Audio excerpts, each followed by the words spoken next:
نحن عرب.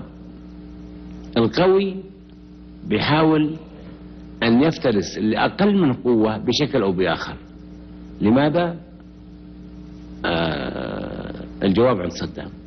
لكن مع الأسف أن الأمور اللي مثل هذه لعلها تعطينا درس أن مستويات الأشخاص ومستوى الأمم ومستوى الأخلاق له مفعول كبير في المواثيق أو الالتزامات اللي تلتزم بها دولة مع دولة.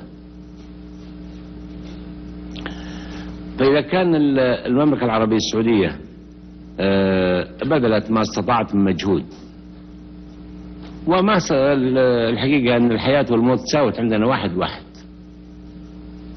بعد ما احتلت الكويت وبعد ما شفت بعيني وش اللي عمل في الشعب الكويتي، ما عاد في كويت ولا في السعودية، في بلد واحد، يا نعيش سوا يا ننتهي سوا. هذا القرار اللي اتخذته أنا ولا في أي سعودي إلا واتفق معي على نفس القرار.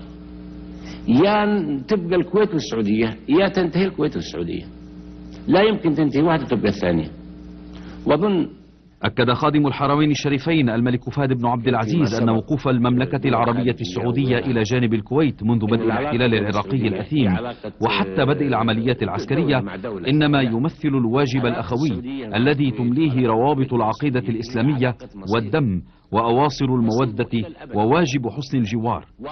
وأعرب الملك فهد في رده على برقية شكر تلقاها من أمير دولة الكويت الشيخ جابر الأحمد عن تقديره على ما حملته برقيته من مضامين كريمة تنم عن نبل سجاياه المعهودة.